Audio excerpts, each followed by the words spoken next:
Okay, so this lesson is on special right triangles, and there are certain special relationships in the side lengths when you have either a 45, 45, 90 right triangle, which is what we're looking at right here. This is 45, this is 45, and of course it's a right triangle that you have 90, or a 30, 60, 90 right triangle. We're going to get to that shortly after covering this one. But let's take a look at this 45, 45, 90 right triangle, and we're going to see something uh, interesting going on, okay, that you can see the relationship. So it says,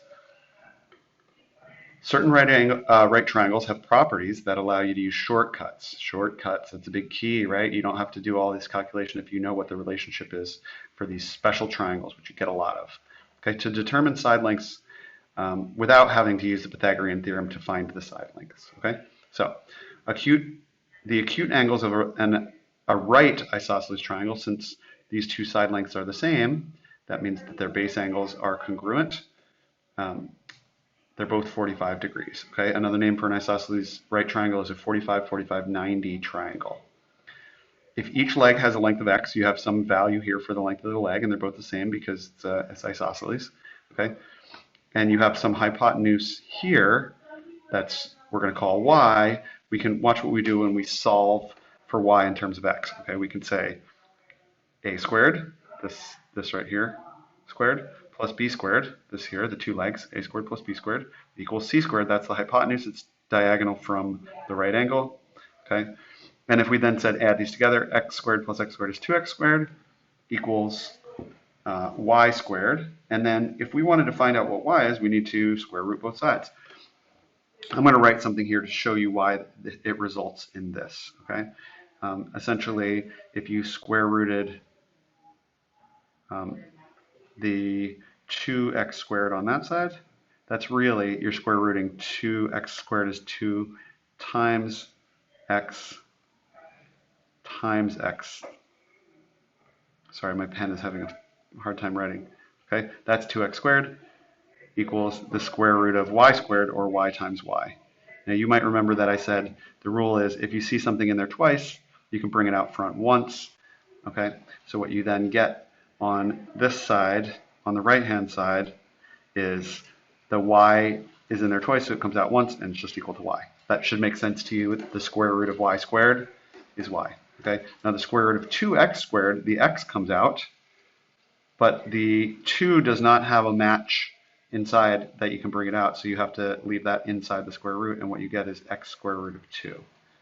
Okay, so then y, this hypotenuse, is equal to the length of the leg, or of each side of that 45, 45, 90 triangle, times square root of 2. And it says, you have just proved the following theorem, and this is what that theorem states. In a 45, 45, 90 triangle, both legs are congruent, because it has to be. If the base angles here are both 45, that means that it's isosceles and the sides are the same length. Okay, so both legs are congruent, and the length of the hypotenuse is root 2 times the length of the leg, or you take the length of the leg, in this case they're saying it's s, and you multiply it by root 2. Root 2 times the leg. And you often write that at the end. Okay, so side length times root 2. That's the rule. We're going to now apply it to solve some problems for side lengths.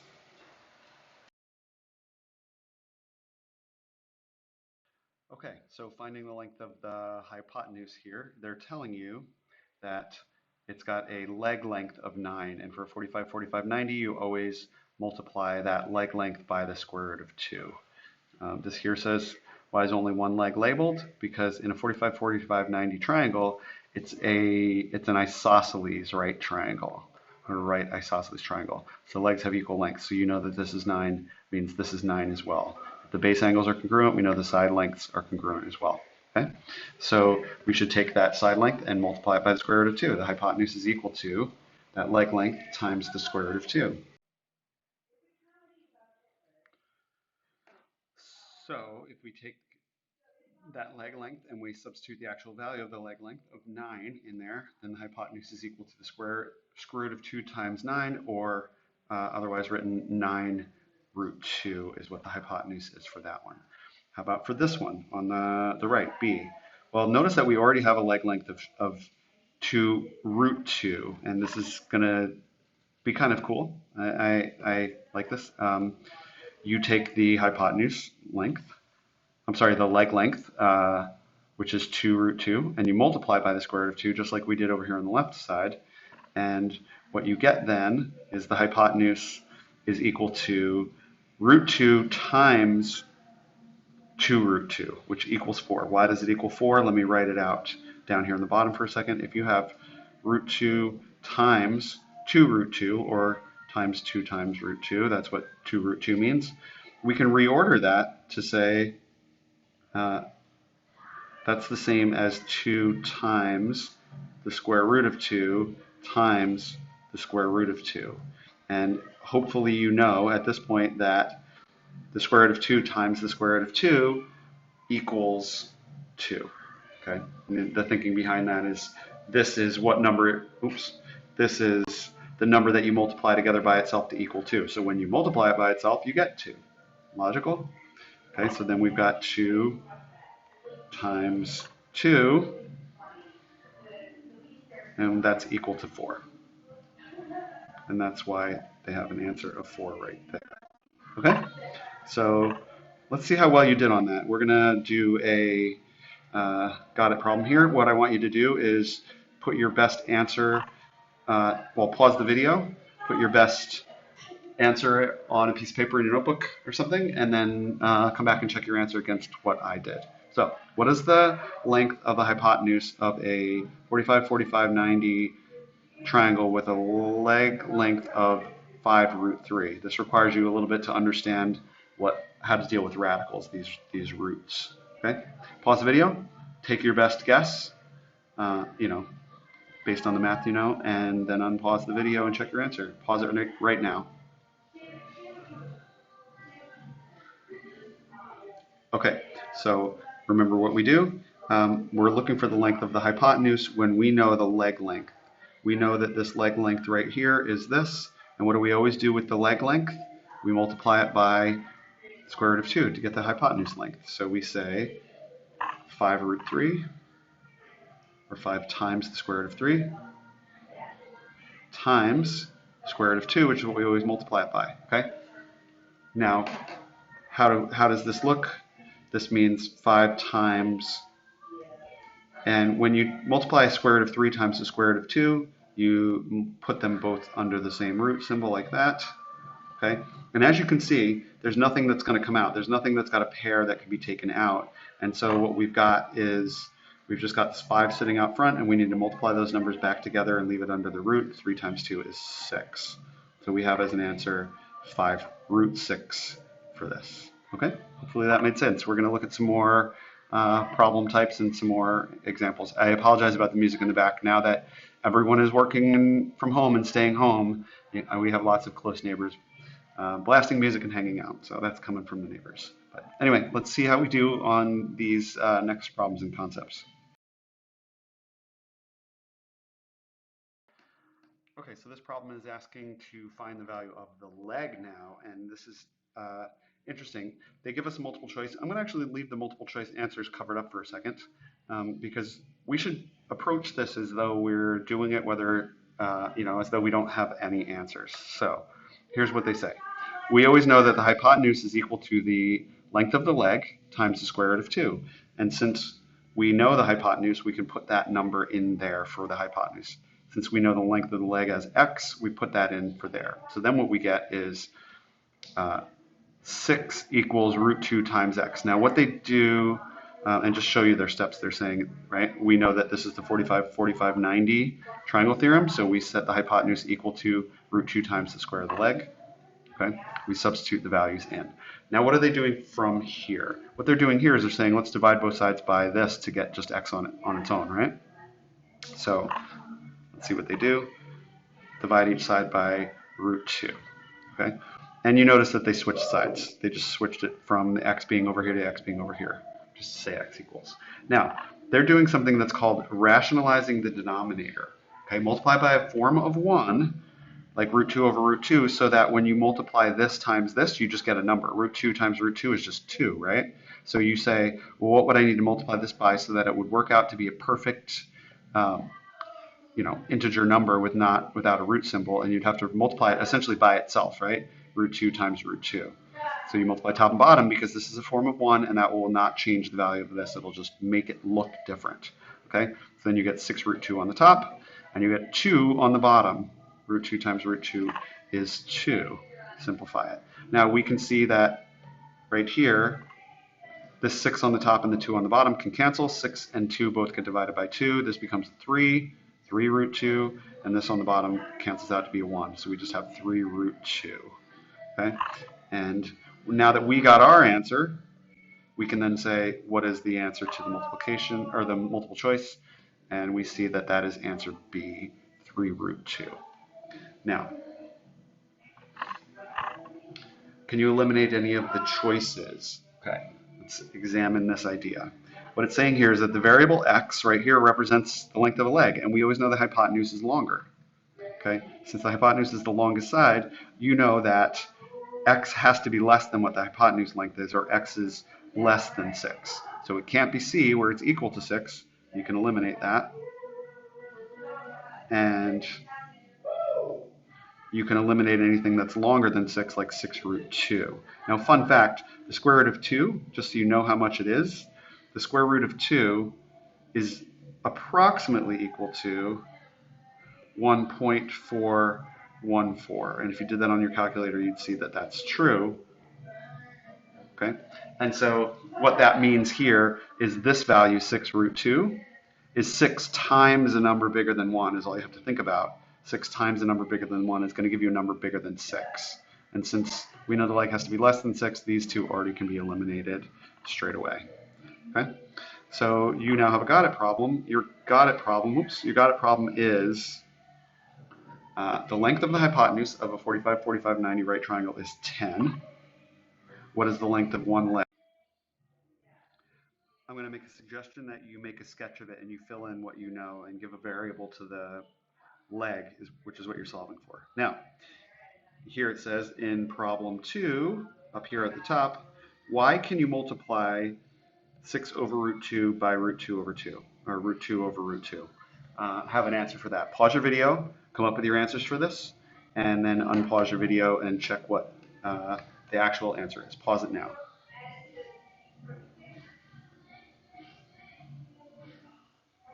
Okay, so let's make a sketch. Right here, we're going to do this. We're going to say, here's our 45, 45, 90 right triangle. And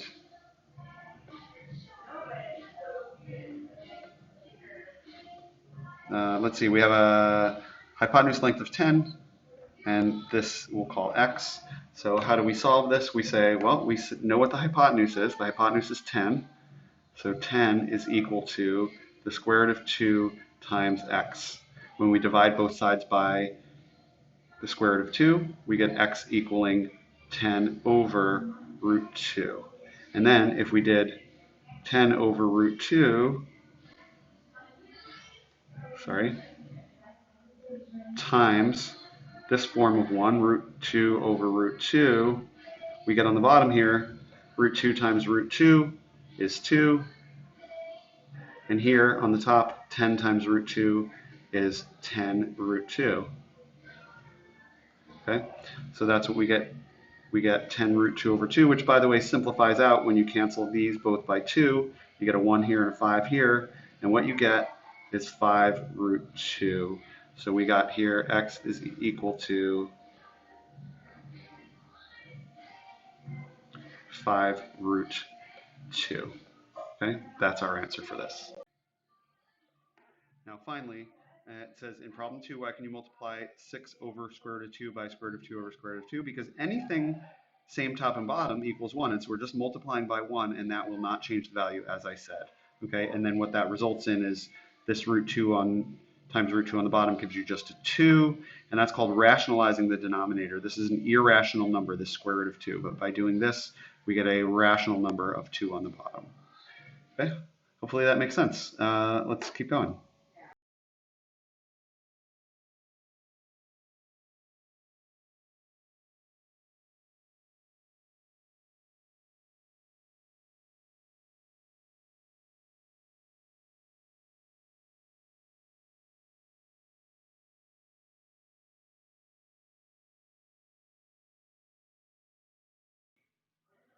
Okay, so what this is saying on problem 3, finding the distance, you've got a softball, high school softball diamond, okay?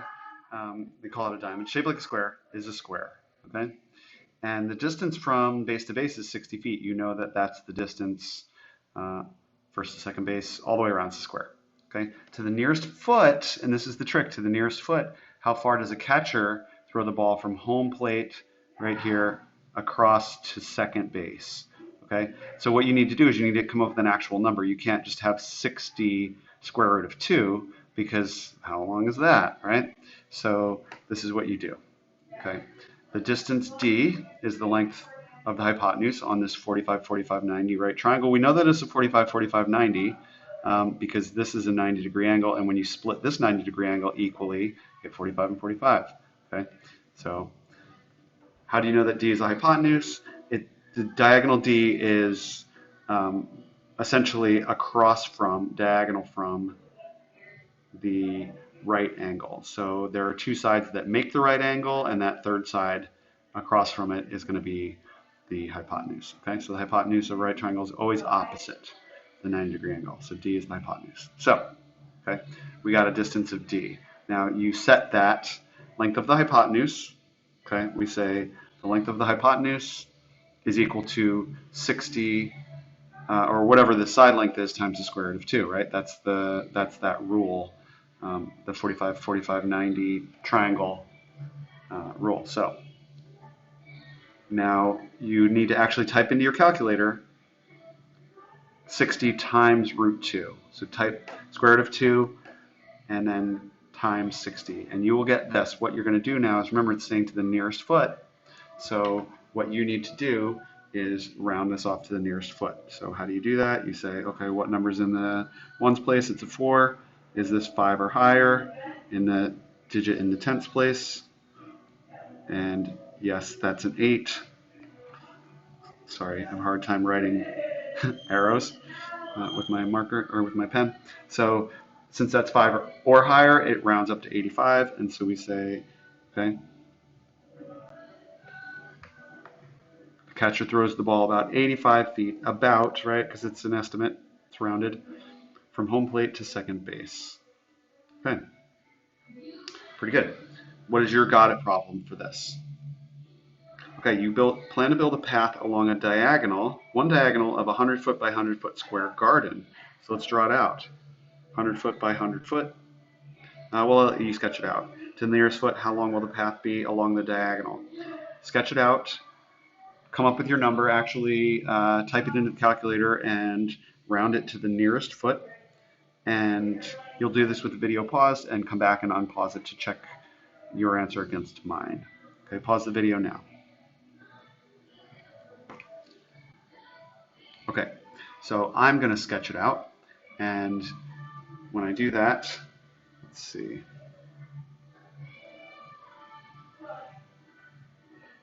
Here it is. It is 100 by 100 square, and so I'm going to fill in our number 100 here. And of course, we know that these are right angles because it's a square. Okay, so when we do this diagonal right here, what we've got is a 45, 45, 90 right triangle. And if the leg length is 100, then we say that the hypotenuse, which I'll label as h, could also call d for diagonal. The hypotenuse is equal to the side length times the square root of 2. And since the side length is 100, we've got 100 square root of 2. Okay, now we need to actually calculate this out as a number to the nearest foot. So we say 100 times, what do we get when we do the square root of 2? Okay, well, as I said, it's approximately equal to 1.414. And when you multiply those together, you get h is approximately equal to 141.4. And we're rounding to the nearest foot, so we say this is in the ones place, this is not 5 or higher. So we say h is approximately equal to 141 feet, which is the length of the path. So to the nearest foot, how long will the path be? to the nearest foot, it'll be approximately 141 feet long.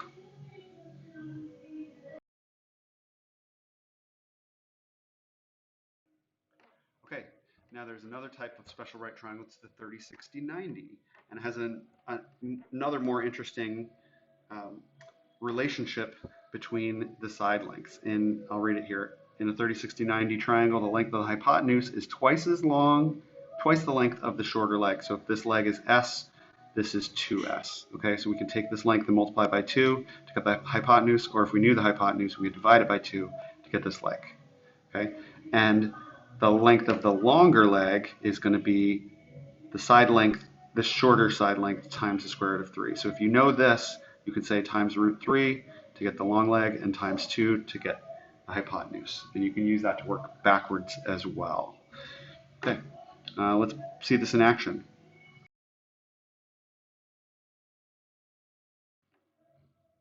Okay, so we're going to find the length of a leg here, knowing this. Using the length of one side, what is the value d in simplest radical form? So let's take a look. We know that d is going to be half of this length, and it's going to be d times the square root of 3 equals this long leg. So what do? We're going to take that relationship where we have a number here, and we're going to watch what we do. We set it equal to each other. Okay. In a 30, 60, 90 right triangle, the length opposite the 60-degree angle is the longer leg. So D, it represents the shorter leg. So what you can say is the longer leg is equal to the shorter leg times the square root of 3. And what numbers do we know that we can plug in? Well, we know the longer leg is equal to 5. Okay, so that's equal to 5. And the shorter length is D, so if we took D times the square root of 3, we would get the longer leg. So we're filling in all the numbers that we know. Okay, and now we divide each side by the square root of 3 to be left with D. So this divided by square root of 3 will give us D, and this divided by the square root of 3 will give us 5 over root 3. And now we're going to rationalize the denominator. You got to get good at this. Okay, we're going to take that length of D that we know, and we're going to multiply top and bottom by square root of 3 because we want to clear this off of the bottom, and the square root of 3 times the square root of 3 is just 3. Okay, then 5 times the square root of 3 is 5 root 3. And since there's no way to cancel the 5 and the 3, we know that D is equal to this right here. Okay, you're going to try one now. This is the last problem in this lesson. In problem 4, what is the value of f in simplest radical form? Pause the video, write down, take your best guess, unpause the video in a minute after you have an answer and check your answer.